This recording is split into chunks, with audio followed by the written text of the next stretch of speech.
সুপ্রিয় শ্রোতা, গল্প পাঠের আসর চ্যানেলে শুনতে যাচ্ছেন আনোয়ার পাশার রচিত রাইফেল রুটি অওরাত উপন্যাসটির সপ্তদশ পর্ব। আমি ওয়ারা করিম, সাথে থাকুন। আচ্ছা দুলা ভাই, এই যে আপনাদের পার্টি নিষিদ্ধ ঘোষণা করা হলো, এরপর আপনারা করবেন কি? হামিদা প্রশ্নটা করতে চেয়েছিল খুবই সরলভাবে, কিন্তু ফিরোজ সহসা যেন তার চাচার মানসিকতা ওই কণ্ঠস্বরে লক্ষ্য করলেন। সেটা অবশ্য ফিরোজেরই দোষ। তিনি যদি সকল ঝোপেই বাঘ দেখতে শুরু করেন, তাহলে লোকে সেজন্যে করবে কি? হামিদার একটি সরল প্রশ্নের উত্তরে ফিরোজ যা বললেন তা যেন তার চাচাকে শোনানোর জন্য। কি আর করব, তোমার মামাদের প্রেসিডেন্টের কাছে গিয়ে নাকে খত দিয়ে বলবো, যা হবার হয়েছে, এবারের মতো মাফ করে দিন। আর কখনো বলবো না যে আমরা বাঙালি, আর কখনো গণতন্ত্র চাইব না, অর্থনৈতিক ক্ষেত্রে পশ্চিম পাকিস্তানের সঙ্গে সমতা দাবি করব না, তাছাড়া বাংলা ভাষা ভুলতে চেষ্টা করব, রবীন্দ্রসঙ্গীত শুনলে কানে আঙুল দেব, পরিশেষে তোমার মামার মতো দাড়ি রেখে দেব। এত দুঃখেও সুদীপ্তর হাসি পেল। হ্যাঁ, ফিরোজের ওইভাবে কথা বলার অধিকার আছে বটে। হামিদা তার না হয় ছাত্রী, ফিরোজের তো শ্যালিকা, কিন্তু শ্যালিকার ভূমিকায় হামিদা ভয়ানক অযোগ্যা প্রমাণিত হল। হয়তো সম্মুখে একজন শিক্ষকের উপস্থিতি তার কারণ।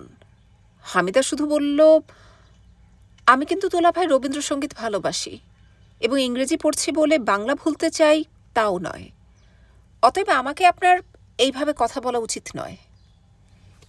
সুদীপ্ত দেখলেন এবার তাকে হস্তক্ষেপ করতে হয়। ওরা দুজনেই পরস্পরকে ভুল বুঝেছে এবং এতক্ষণের স্বাভাবিকতা থেকে কিছুটা বিচ্যুত হয়ে পড়েছে। একজন বন্ধু আর একজন ছাত্রী, দুজনের কথাই মনে রেখে সুদীপ্ত বললেন, ফিরোজের সঙ্গে তোমার সম্পর্কটার কথা মনে রেখে কথা বলো হামিদা। কিন্তু হায়, কি উদ্দেশ্যে তিনি কথাগুলি বললেন আর তার ব্যাখ্যা হলো কি রকম? মীনাক্ষী টিপ্পনি কাটলেন, আপনি বুঝি এখানেও মাস্টারি শুরু করলেন? ওই বদ অভ্যাসটা যে ছাড়তে পারি না ভাবি, বিশেষ করে ছাত্রী পেলে। কণ্ঠস্বরটা ফিরোজের, কিন্তু একজন ছাত্রীর সামনে কি এমন করে বলাটা ঠিক হলো ফিরোজের? সুদীপ্তর তাকানোর ভঙ্গি দেখেই ফিরোজ বুঝেছিলেন তার বন্ধু মনে আঘাত পেয়েছে। কিন্তু বন্ধু এখন আঘাত পেলে চলবে কেন? এই তো কিছুক্ষণ আগেই বেশ উপদেশ বিতরণ চলছিল, এখন সেই উপদেশটা নিজেকে দিলেই তো হয়। হামিদা তোমার ছাত্রী হতে পারে, কিন্তু আমার তো শালিকা, এবং তুমিও আমার বন্ধু, অতএব তোমাদের দুজনকে জড়িয়ে কোনো রসিকতার সুযোগ হাতছাড়া করি কেন? কিন্তু সুদীপ্ত ওই মুহূর্তে অতখানি ভাবতে পারেননি। তিনি তাই একটি গুরুতর কথা বলে ফেললেন, না না, আমরা ছাত্রছাত্রীতে কোনো প্রভেদ মনে রাখি নে, বিশ্বাস করো। মীনাক্ষী ও ফিরোজ দুজনেই এবার হেসে উঠলেন, এবং কথাটা বলার পর সুদীপ্তর মনে হলো, তাই তো, এত হালকা কথা তিনি তো সচরাচর বলেন না। কিন্তু তিনি জানতেন না যে গত 2-3 দিনের ঘটনায় তার সেই পরিচিত সত্তা ও ব্যক্তিত্বের সবটুকু ওলটপালট হয়ে গেছে। সুদীপ্ত কিছুক্ষণ আর বলতে পারলেন না, কিন্তু বোঝা গেল হামিদা বাকপ্রিয় মেয়ে। কিছু না বলে বসে থাকা তার পক্ষে খুব কঠিন কর্ম। সে তার দুলাভাইয়ের সঙ্গে অনবরত কথা বলে যেতে লাগল। তার অনেকখানি সুদীপ্ত শুনলেন না এবং মাঝে মাঝে শুনলেনও।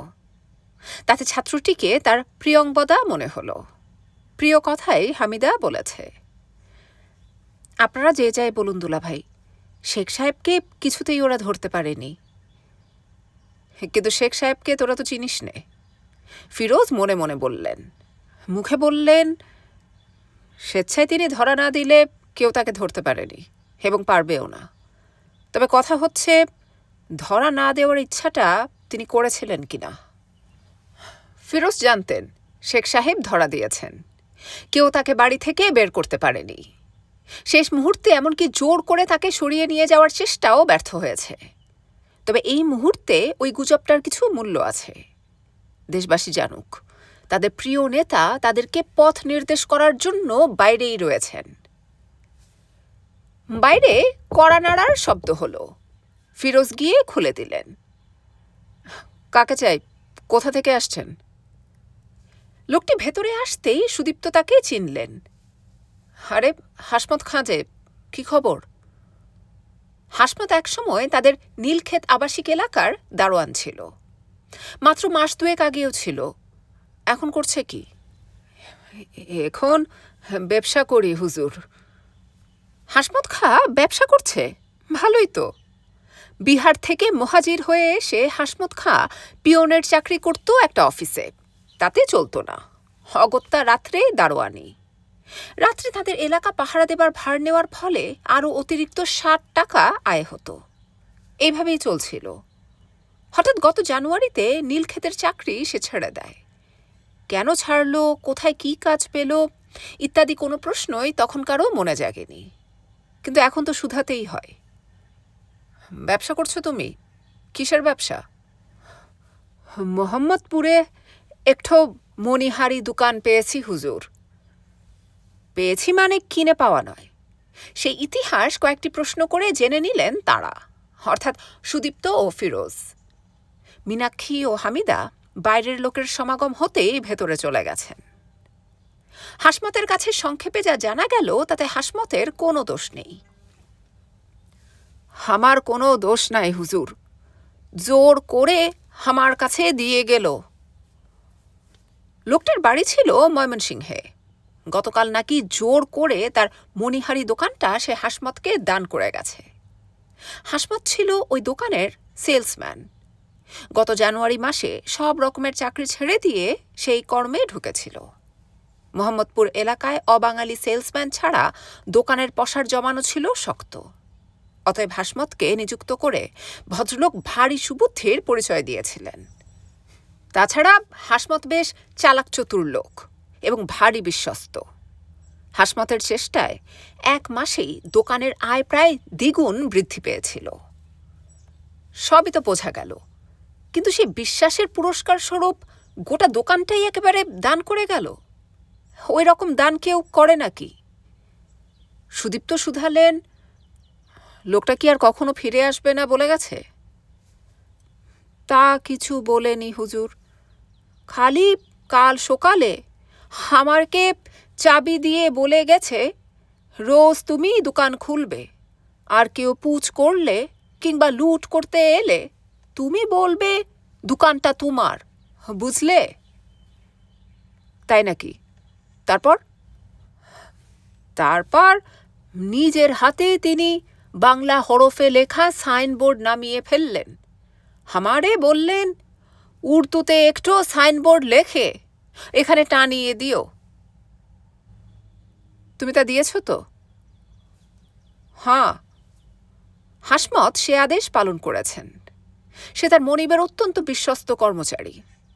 আগে দোকানের নাম ছিল মুক্তা মণিহারি। এখন সেখানে গেলে দেখা যাবে বাংলা হরফের কোনো চিহ্ন তার ধারে কাছে কোথাও নেই। তার পরিবর্তে উর্দু হরফে সবুজ কালি দিয়ে লেখা হাসমত স্টেশনারি।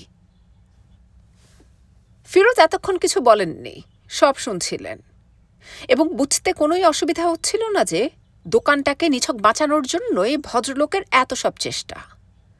দোকানের মালিক অবাঙালি এমন একটা ধারণা বাইরে প্রচারিত থাকলে তবেই ওই এলাকায় তা লুটপাটের কবল থেকে রেহাই পেতে পারে। ঠিকই ভেবেছিলেন ভদ্রলোক, কিন্তু যে সর্ষে দিয়ে ভূত ভাগানোর আয়োজন করেছেন সেই সর্ষেতেই যে ভূত। ফিরোজ শুধালেন, আচ্ছা ধরো কয়েকদিন পর যদি দোকানের মালিক ফিরে আসেন, তো হাম কিয়া করেগা? দোকানের মালিক তো এখন হামি, ও তো এখন হামারা দোকান আছে। তা আছে থাক, কিন্তু সেই ভদ্রলোক এসে যদি ফেরত চান? কি আবাত, খেরাত করে আবার তা ফেরত চাইবে? চাকু মেরে একেবারে হালাক করে দিব না? দুজনেই অবাক হয়ে লক্ষ্য করলেন হাসমত এখন আর সেই পিয়ন নয়, যেন এখন সে যেন এই একদিনেই তাদের সঙ্গে সমমর্যাদা সম্পন্ন ভদ্রলোক হয়ে উঠেছে। তা যা খুশি হোক গে, আর ভাবা যায় না কত আর অত্যাচার অবিচারের যন্ত্রণা পোহানো যায়। না, ওই প্রশ্ন আর নয়। ফিরোজ কাজের কথা পারলেন। এখানে এসেছ কি উদ্দেশ্যে? গাজী সাহাবকে লিয়ে একঠো খত হ্যায়। গাজী সাহেব অর্থাৎ ফিরোজের চাচার কাছে একটা চিঠি নিয়ে এসেছে হাসমত। কার চিঠি সে কথা কি আর বলবে? এখন সে একটা দোকানের মালিক, অতএব বুদ্ধিমান হয়েছে বই কি। তবু একটু বাজিয়ে দেখা যাক না। খাত পাঠালো কে? মাওলানা সাহাব ভেজ দিয়া। কোন মাওলানা? দেখা গেল হাসমত খা এই লাইনে একজন গবেট, সব কথা অকপটে বলে ফেলল। এমনকি যখন শুনল যে ফিরোজ হচ্ছেন গাজী সাহেবের ভাইপো, তখন বিনা দ্বিধায় চিঠিখানা ফিরোজের হাতে সঁপে দিয়ে চলে গেল সে। গাজী সাহেবের মতো লোকের ভাইপো যখন, তখন সে ইমানদার না হয়ে যায় না। হাসমতের চিন্তার দৌড় এর চেয়ে বেশি হবে কি করে। কিন্তু হাসমত বড় উপকার করে গেল। চিঠিখানা তার চাচার নয়, তাঁরই পাওয়ার দরকার ছিল বেশি। খোদ সামরিক কর্তৃপক্ষের নির্দেশে এই ব্যক্তিগত পত্রে মাওলানার একান্ত বিশ্বাসভাজন গাজী সাহেবকে অত্যন্ত জরুরি কয়েকটি কথা লেখা হয়েছে। তার সার কথা হচ্ছে, সামরিক কর্তৃপক্ষের এই মুহূর্তেই কিছু দালাল দরকার। মুসলিম লীগ বা জামাতে ইসলামের লোক হিসাবে যারা চিহ্নিত হয়ে আছে, তাদের কথার এখন খুব একটা দাম হবে না। সেজন্য খোদ আওয়ামী লীগের কোনো লোক পেলে ভালো হয়। গাজী সাহেব তার ভাইপো ফিরোজকে যদি হাত করতে পারেন, তাহলে মাওলানা জানিয়েছেন সরকার তাকে একটা আমদানি লাইসেন্স দিতে রাজি আছে। ফিরোজকে কি করতে হবে তারও সামান্য ইঙ্গিত পত্রে আছে। আপাতত সামরিক বাহিনীর কাজ সমর্থন করে একটা বিবৃতি দিতে হবে। বলতে হবে আওয়ামী লীগের কিছু সংখ্যক দুষ্কৃতিকারী যে দেশকে বিচ্ছিন্ন করতে চেয়েছিল, তার সাথে অধিকাংশ আওয়ামী লীগ সদস্যের কোনো যোগ নেই। ওই দুষ্কৃতিকারীদের দমন করতে গিয়ে সেনাবাহিনীকে যে ব্যবস্থা নিতে হয়েছে, সেটা যথেষ্ট সময়োপযোগী হয়েছে। ওই ব্যবস্থা গৃহীত না হলে দেশ জাহান্নামে যেত, ইত্যাদি। পরিশেষে বলা হয়েছে, ফিরোজ কথা শুনতে না চাইলে তাকে যেন ভয় দেখানো হয়। তার ঘরবাড়ি লুটপাট করা হবে, তাকে ধরে ক্যান্টনমেন্টে নিয়ে গিয়ে পীড়ন চালানো হবে। পরিশেষে সামরিক আদালতে বিচার করে হত্যা করা হবে। চিঠিখানা পড়ে তা নীরবে ফিরোজ সুদীপ্তর হাতে চালান করে দিলেন। ইংরেজিতে টাইপ করা একখানা চিঠি, নিচে মাওলানা নাম সই করেছেন আরবিতে। সুদীপ্ত পড়তে পড়তে শুনলেন ফিরোজ বলছেন, খবিশদের এটা কি রসিকতা, নাকি এ বেকুবের স্পর্ধা? যা খুশি আমাদের দিয়ে কুড়িয়ে নেওয়া যায় বলে মনে করে নাকি? আবার কাকে গালাগালি শুরু করলে? বলতে বলতে মীনাক্ষী এলেন ঘরে, তার সঙ্গে হামিদার হাতে চায়ের সরঞ্জাম। চাচি কিছু নাস্তা দিতে চেয়েছিলেন সঙ্গে, কিন্তু মীনাক্ষী বাধা দিয়েছেন। এইমাত্র ওরা সব খেয়ে বেরুলো, আর কিছু লাগবে না, শুধু চা দিন। স্যারকে শুধু চা দেয়া যায় নাকি? হামিদা বাধা দিতে গিয়েছিল, কিন্তু মীনাক্ষীর ধমক খেয়ে থেমে যেতে হয়েছে তাকে। তোর স্যার যখন তোর বাড়িতে যাবে তখন তোর ইচ্ছে মতো খাওয়াস, এখন আমাদের বাড়িতে কি খাওয়ানো দরকার সেটা আমরা বুঝব। মীনাক্ষী ঠিকই বলেছেন, তখন মাত্র চায়ের পিপাসা ছিল ওদের। চা খেতে খেতেই চাচা এলেন। পর্দার ফাঁক দিয়ে চাচাকে দেখা গেল, কিন্তু চাচার পেছনে ওরা কারা? সশস্ত্র ফৌজের একটা ক্ষুদ্র দল যে। সকলেই শিউরে উঠলেন। চকিতে সকলের মনেই নানা কথার বিদ্যুৎ খেলে গেল।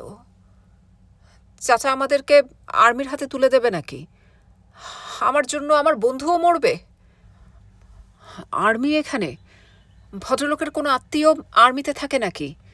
নাকি অন্য কিছু ব্যাপার আছে? কি থাকতে পারে এখানে? ও মা, মিলিটারি যে, মামার বাড়ি সার্চ করবে নাকি? তাহলেই হয়েছে। লোকগুলো এখনো তো গ্যারেজে ভরা আছে। লোকগুলো মানে 3 জন পুলিশ, রাজারবাগ পুলিশের লোক ওরা। আর্মির সাথে যুদ্ধ করে কিছু ওদের মরেছে, কিছু পালিয়েছে। অনেকেই আশ্রয় নিয়েছে আশেপাশের বাড়িতে। চাচার বাড়িতে যে 3 জন এসেছিল, তাদেরকে বেশ সমাদরেই চাচা বরণ করেছিলেন।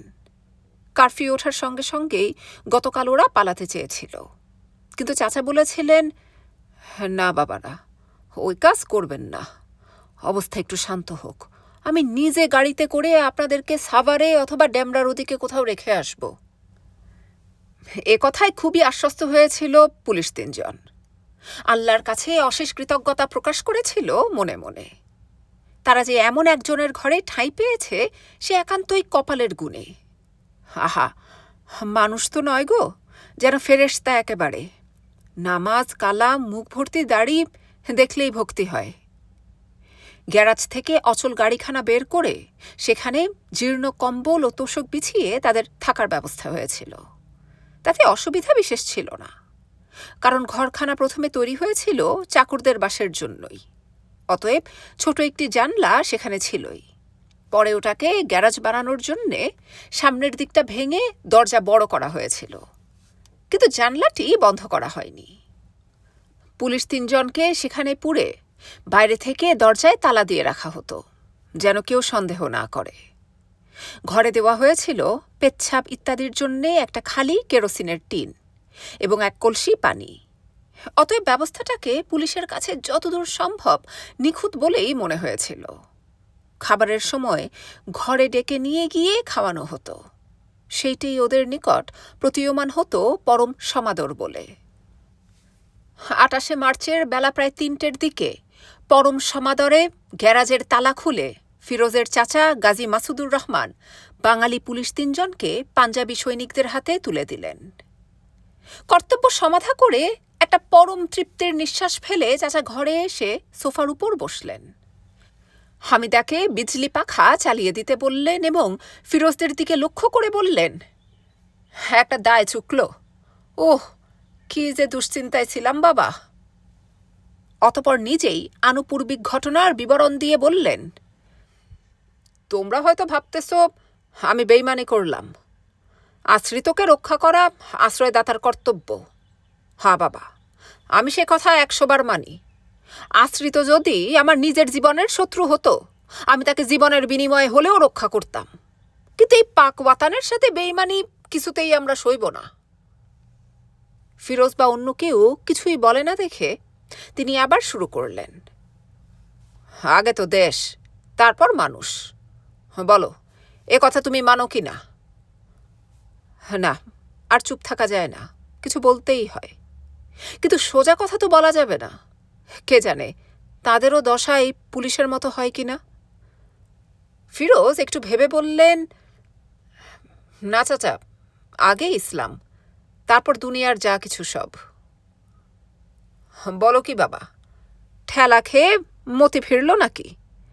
এমন কথা তো এর আগে কখনো তোমাকে বলতে শুনিনি। হ্যাঁ না, তা বলে সহজে বিশ্বাস করতেছি নে। তুমি ঠাট্টা করতেছো বোধ হয়। চাচা তবে ঠিকই ধরেছেন তো। মনে মনে ফিরোজ একটু হাসলেন এবং চুপ করে গেলেন। সুদীপ্ত ব্যাপারটা ততক্ষণে বুঝে ফেলেছেন। তিনি একটু অভিনয়ের চেষ্টা করলেন। ফিরোজকে সমর্থন করে বললেন, জি না, ঠাট্টা করবে কেন? ঠিকই তো বলেছে। আপনাদের মতো বুদ্ধি বিবেক যাদেরই আছে তারাই বলবেন ইসলামকে বাদ দিলে এই পাক ওয়াতানের অস্তিত্ব কোনোখানেই টেকে না। সুদীপ্ত ফিরোজের চাচাকেই খুশি করতে চাইছিলেন, কিন্তু সব কাজ সকলে পারে। অন্তত সুদীপ্ত যা করতে চাইছিলেন তা যে পারেননি সেটা চাচার পরবর্তী কথাতেই বোঝা গেল। চাচার কণ্ঠস্বরে বেশ উত্তেজনা। কি বলতেছেন সাহেব? আমাদের বুদ্ধি বিবেক? বুদ্ধি বিবেক আপনাদের নাই? আপনাদের বুদ্ধি বিবেক কি কয়? না, সুদীপ্তর মতো ভদ্রলোকের কাজ নয় চাচার মুখোমুখি হওয়া। অতএব সুদীপ্তকে আড়ালে দিয়ে ফিরোজ সামনে এলেন। আমাদের বুদ্ধি বিবেক দিয়ে তো চাচা আপনাদের পাকিস্তান চলবে না, সেজন্যই বলা হচ্ছে। কিন্তু ফিরোজের আর বলা হলো না। তার কথায় আরও তেতে উঠে চাচা আরও বেশি মাত্রা জ্ঞান হারালেন এবং ফিরোজকে তার বক্তব্য শেষ করতে না দিয়ে বলে উঠলেন, কেয়া বাত, আপনাদের পাকিস্তান? পাকিস্তান শুধু আমাদের, তোমাদের নয়? মনে মনে চাচা এবার খুব খুশি। কেমন ঠেসে ধরেছি বাবা, পলিটিক্স আমাদেরও জানা আছে। তোমাদের ভেতরে কি আছে আমরা তো দেখতে পাইনি মনে করো। পাকিস্তানকে তোমরা যে কখনো মেনে নিতে পারোনি সে কি আমরা জানি নে? সামান্য একটু বিরতি দিয়ে চাচা আরও বললেন, সেজন্যই তো ইয়াহিয়া খানকে এমন কঠোর ব্যবস্থা নিতে হলো। এ ছাড়া দেশকে বাঁচানোর আর কি পথ ছিল বলো? তা ঠিক, তাঁর চাচার পক্ষে ঠিক এই রকমটাই ভাবা স্বাভাবিক। ইয়াহিয়া খানের এত নরহত্যার সমর্থনও তাহলে এদেশে আছে? অবশ্যই চাচা বলবেন, নরহত্যার সমর্থক আমরা নই, তবে আমাদেরই কর্মের ফলে ইয়াহিয়া খানকে যে এই নরহত্যার পথ বেছে নিতে হয়েছে সেই সত্যকে তো বাবা অস্বীকার করতে পারবে না। তাই নাকি চাচা? এই যে খোদ ইয়াহিয়া খানের কণ্ঠস্বর মনে হচ্ছে, এবং ইয়াহিয়া খানের শয়তানের জবাব তো আজ একটাই, সেটা কোনো মানব কণ্ঠের ভাষায় দেওয়া যাবে না, আর দিতে হবে অস্ত্রের ভাষায়। চাচা, তোমার জন্য মনে হচ্ছে তেমনি অস্ত্রের জবাব আবশ্যক হয়ে পড়েছে। হ্যাঁ, মাঝে মাঝে এমন একটা সময় আসে যখন লাঠির যুক্তি ছাড়া আর কোনো যুক্তির পথে এগোনো যায় না, কিন্তু এই মুহূর্তেই ফিরোজ তার চাচাকে লাঠি দেখাতে চান না। তিনি প্রবল চেষ্টায় শান্ত কণ্ঠে বললেন, কিন্তু এহিয়ার কর্মের ফলে যে আমাদেরকে অহিংস অসহযোগ আন্দোলনের পথ বেছে নিতে হয়েছিল, সেটাই বা আপনি অস্বীকার করবেন কি করে? অহিংস আন্দোলন দমনের জন্য অহিংস আন্দোলন? ফিরোজের কথা শেষ হবার আগেই চাচা প্রায় গর্জন করে উঠল, বাঙালি বিহারি দাঙ্গা হয়নি ঢাকা শহরে? আমি তা স্বচক্ষে দেখেছি। তবু বলবো, দাঙ্গা হয়নি। ফিরোজের কণ্ঠে উত্তেজনা আর গোপন থাকল না। দাঙ্গার চেষ্টা হয়েছিল মাত্র, এবং সেজন্য গোপন উস্কানি ছিল ওই এহিয়া সরকারের। আমরা যথাসময়ে সে চেষ্টা বানচাল করে দিয়েছি। তা না করলে এই ঢাকা শহরে একজনও বিহারি বেঁচে থাকতো ভেবেছেন? হ্যাঁ, না, ওইসব ভাবতে চাচা রাজি নন। তিনি কেবল সেইটুকু ভাবতে ও বলতে পারেন যেটুকু তার মনিবরা তাকে শিখিয়ে থাকেন। অতএব কেবল সেই শেখানো কথার পুঁজি নিয়ে তিনি ভাইপো ফিরোজের সাথে বেশিক্ষণ কথা বলতে পারেন না। এবং সে তো অন্য সময়ের কথা। এখন যে সময়টা তাদের অত্যন্ত অনুকূলে যাচ্ছে বলে তারা মনে করেন, সেই সময়েও তাকে ভাইপোর কাছে হার মানতে হবে। যুক্তিতে না পারলে শক্তিতে হারাবে কে? চাচা তাই বলে উঠলেন, কি বলছো বাবা? ঢাকা শহরে একজন বিহারি কেউ রাখতে না? আমরা তাহলে কি বসে বসে তামাশা দেখতাম? বিহারিরা মুসলমান না? নিরপরাধ মুসলমানের রক্তে মাটি ভিজিয়ে তোমরা আমাদের হাত থেকে রেহাই পেতে ভেবেছ? শেষের কথাগুলি দাঁতে দাঁত চিপে এমন ভঙ্গিতে চাচা বললেন যে মেয়েরা তো মুখে আঁচল দিয়ে হেসেই ফেললেন। ফিরোজ হাসলেন না, ভীষণ ক্রুদ্ধ হলেন। ভণ্ডামের একটা তো সীমা থাকা দরকার। এখনই বললেন, আমরা বিহারি মেরেছি বলে ইয়াহিয়া সৈন্য লেলিয়ে দিয়েছে আমাদের পেছনে। এখন আবার বলছেন, আমরা যদি বিহারিদের রক্তে ঢাকার মাটি ভেজাতাম তাহলে তারা তো সহ্য করতেন না। আমরা তাহলে চাচা করেছি কোন কামটা? বিহারি মেরেছি না ভবিষ্যতে মারতাম? কিন্তু এ প্রশ্ন ফিরোজ তুললেন না। অন্য একটি কথা তার মাথায় এসেছে। তিনি বললেন, কিন্তু এখন তো চাচা মুসলমানের রক্তে ঢাকার মাটি সয়লাভ হয়ে গেল। কি করেছেন সেজন্যে, বা করছেন?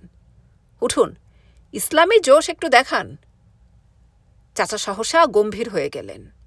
হাতের লাঠি আস্তে মেঝের উপর ঠুকে বললেন, বাবা ফিরোজ, তোমার সঙ্গে আমার রসিকতার সম্পর্ক নয়। তুমি বলতেছ মুসলমানের রক্তে ঢাকার মাটি সয়লাভ হয়েছে, আমি বলতেছি হয়নি। বলতে বলতেই চাচার কণ্ঠস্বর সপ্তমে চড়ল। আবার তেমনি দাঁতে দাঁত চিপে বললেন, যারা সব মরেছে তারা মুসলমান বলতে চাও? তারা দেশের দুশ্মন, তারা কাফের। সহসা হামিদা কি মনে করে কথা বলে উঠল, কিন্তু মামা, আমাদের মনিরুজ্জামান স্যার সম্পর্কে শুনেছি খুবই ইমানদার ও পরহেজগার ছিলেন। তির্যক দৃষ্টিতে ফিরোজের চাচা হামিদার দিকে তাকালেন, কিন্তু ধীর কণ্ঠে বললেন, ওটা তুই বুঝবে না মা। আল্লাপাক ওটা ইমানদারের ইমান পরীক্ষা করেছেন। এ সময় বেলা এসে তার আব্বার কোলে চড়ে গলা জড়িয়ে ধরল। চলো, বাড়ি যাবে না আব্বু? তাই তো মা, ভালো কথা মনে করিয়ে দিয়েছ। চাচার সঙ্গে ফিরোজের আলোচনা এখন যে পর্যায়ে পৌঁছেছে, তাতে মাঝখানে কাউকে এসে দুজনের দু কান ধরে দুদিকে সরিয়ে দেওয়াই তো কর্তব্য। হ্যাঁ, সে কর্তব্য পালনের উপযুক্ত ব্যক্তি এখানে বেলাই হতে পারে। হ্যাঁ মা, চলো যাই, তোমার আম্মাকে ডাকো। তারপর ফিরোজের পানে তাকিয়ে বলল, চলো উঠি। ফিরোজ এই কথাটির প্রতীক্ষাতেই ছিলেন যেন। যদিও এ বাড়িতে আজকের রাতটা থাকবেন বলে এসেছিলেন, তবু এখান থেকে এখন বেরোতে পারলেই যেন বাঁচেন। পুলিশ 3 জনকে সেনাবাহিনীর হাতে তুলে দিতে দেখেও এখানে রাত্রি যাপন করবেন এতখানি সাহস কিংবা নির্বুদ্ধিতা কোনোটাই ফিরোজের ছিল না। তিনি সঙ্গে সঙ্গে বলে উঠলেন, আরে তাই তো। হাতের ঘড়ির পানে তাকিয়ে ঘড়ি দেখতে দেখতে বললেন, এখনই তো বেরোনো দরকার মীনাক্ষী, ভাবিকে ডাকো। মীনাক্ষী? বৌমার ওই নাম রাখা হয়েছে বুঝি? গাজী সাহেব কেবল নাজমা নামটাই জানতেন। কি সুন্দর নাম, নাজমা। তাও পছন্দ নয় ছেলের, ও যে মুসলমানের নাম। তা বাবা, হিন্দু মেয়ে বিয়ে করলেই পারতে, একটা মুসলমান মেয়েকে হিন্দু বানানো কেন? না, কথাটা চেপে রাখা যায় না। গাজী সাহেব বলেই ফেললেন, বাবা ফিরোজ, একজন মুসলমানকে হিন্দু বানানো যে কত বড় কবিরা গুনাহ তা জানো? নাজমা ততক্ষণে ভেতরে চলে গেছেন, পেছনে পেছনে হামিদাও গেছে। বেরিয়ে পড়ার জন্য ফিরোজ মন প্রস্তুত করে ফেললেন। হ্যাঁ, বেরোতেই হবে। থাকবেন বলে এসেছিলেন, কিন্তু থাকাই যখন হবে না, তখন আর এক মুহূর্তও না। পথ যে কি ভয়াবহ সে অভিজ্ঞতা আসবার সময় হয়েছে। এতক্ষণে তা আরও ভয়াবহ হবার কথা। কারফিউ শুরু হতে কত দেরি আর? এখনও 45 মিনিট। না, সময়টা কম নয়, তবু যত তাড়াতাড়ি বেরোনো যায়। ফিরোজ ভাবছিলেন। এমন সময় চাচার ওই প্রশ্ন, মুসলমানকে হিন্দু বানানো যে কবিরা গুনাহ তা কি জানো? হ্যাঁ জানি, কিন্তু বাঙালিকে খোট্টা বানানোর চেষ্টা তার চেয়েও জবর গুনাহ। কিন্তু থাক, কথা বললে কথা বেড়ে যাবে। কথা বাড়িয়ে এ বাড়িতে আর তিনি সময় নষ্ট করতে চান না। তাই তিনি যেন শুনতেই পাননি, এমনিভাবে অন্যমনস্ক থাকতে চেষ্টা করলেন। কিন্তু চাচা তা থাকতে দেবেন কেন? তবে চাচা আর আক্রমণাত্মক ভঙ্গিতে কিছু বললেন না, যেন স্বগতোক্তি করলেন। এজন্যই তো বাপ তোমাদের দলকে এখানে নিষিদ্ধ ঘোষণা করতে হলো। ফিরোজ মনে মনে ঠিক করেছিলেন কিছু বলবেন না, কিন্তু স্বভাব যাবে কোথায়। বলে উঠলেন, মনে হচ্ছে যেন আপনি আমাদের দলকে নিষিদ্ধ ঘোষণা করেছেন। হাল বাদ করেছি, কেন করব না? তোমরা বসে বসে এখানকার মুসলমানগুলোকে হিন্দু বানাবে আর আমরা তাই দেখব হা করে। আমাদের ঈমান কি এতই কমজোর হয়ে গেছে? না, আর কিছু বলতে হবে না। তার বলতে ইচ্ছে হয়েছিল, বাংলা শব্দের নাম রাখলেই যদি মুসলমানিত্ব চলে যায় তবে সে তো যাওয়াই উচিত চাচা। কিন্তু না, থাক, যাবার সময় আর তিক্ততা বাড়িয়ে লাভ নেই। ওই তো মেয়েরাও সব বেরিয়ে এসেছে, চলো যাওয়া যাক। আচ্ছা আসি চাচা, আসসালামু আলাইকুম। ওয়ালাইকুম আসসালাম। মাঝে মাঝে এসো বাবা, আজ এসে যা উপকারটা করেছো। কিভাবে? ওই যে তোমার গাড়ি নিয়ে বেরিয়ে গেলাম। শহরের যা অবস্থা, গাড়ি না হলে বেরোনোই দায় এখন। ফোনও অচল হয়ে আছে সারা শহরে। অথচ দেশদ্রোহী কজন গাদ্দার পুলিশকে যে বাড়িতে ধরে রেখেছিলাম, সে খবরটা ওদেরকে দেওয়া খুবই দরকার ছিল। তাই নাকি? তা সেই খবরটা এত ঘটা করে দেবার দরকারটা কি শুনি? বাড়িতে আর্মি আসা দেখে তো সেটা অনুমান করা গিয়েছিল। তবে মনে কোনো বদমতলব আছে নাকি? এখনো তোমার সে বিষয়ে কোনো সন্দেহ আছে? এজন্য তো এখনো তুমি জাত রাজনীতিক হতে পারোনি। ফিরোজ নিজেই নিজেকে শোনালেন। এতখানি বোকামির কোনো মানে হয়? চাচাজি জামাতে ইসলামের লোক, ওখানে আপাতত আত্মগোপন করে বাইরে যাবার পথ খুঁজবেন। ছেলের কি আশা? এখনো যদি জামাতে ইসলামকে না চিনে থাকো, রাজনীতি ছেড়ে দাও গে। এখন তোমার বাড়িতে যাচ্ছ তো বাবা, মানে দরকার পড়লে তোমার বাড়ি গেলেই তোমাকে পাবো তো। চাচার মুখের দিকে তাকালেন ফিরোজ। কি ধরনের দরকার চাচা? তোমার চোখে ওটা কি? ওই ধূর্ত হায়নাটাকে এখনো চিনতে ভুল হবে ভেবেছ? ফিরোজ মুখ ফিরিয়ে নিলেন। হ্যাঁ, পাবেন, তবে দেশ যেদিন স্বাধীন করতে পারবো সেই দিন। বলেই তিনি সঙ্গে সঙ্গে গাড়িতে স্টার্ট দিলেন, আর একটা কাগজের ঢেলা ছুঁড়ে দিলেন চাচার গায়ে। ওটা সেই হাসমত খানের বয়ে আনা চিঠি। কিন্তু চিঠি চাচার হাতে রইল। কি সেটা? সে কৌতূহলের চেয়েও বড় একটা বিস্ময় বিমূঢ়তা ছিল চাচার মনে। হ্যাঁ, বেথ মিস ভাইপো বলে কি, এখনো তবে 20 দাঁত ভাঙেনি? আচ্ছা, কিন্তু হায়, ভাইপো যে নাগালের বাইরে, এখন যে হাত পা কামড়াতে ইচ্ছে করে। জাহেলটাকে এমনি ছেড়ে দিলাম। এটা কি দিয়ে গেল? চিঠিখানা চাচা পড়লেন এবং সঙ্গে সঙ্গে ছিঁড়ে ফেলে দিলেন। তারপর কোরআনের একটি আয়াত পড়ে বলে উঠলেন, হরে, আল্লাহ ওদের অন্তঃকরণ সিল মোহর করে দিয়েছে, ওদের কি আর সুপথে ফেরানো যায়? ওরা জাহেল। কিন্তু একটা জাহেলকে ছেড়ে দিলেন তিনি? হায় হায়, মিলিটারি তো এসেই ছিল বাড়িতে, একই সঙ্গে 2 কাজ হয়ে যেত। লাভের মধ্যে গাড়িখানা মাংনা পেয়ে যেতেন। কিন্তু এখন যে পস্তানোই সার। এক কাজ করা যায়, কিন্তু ছাই ফোনও তো অচল। সচল থাকলেই বা কি হতো? গাড়ির নম্বর জানা আছে? ওই দেখো, গাড়ির নম্বরটাও নেওয়া হয়নি। যাহ, সব হাতছাড়া হয়ে গেল।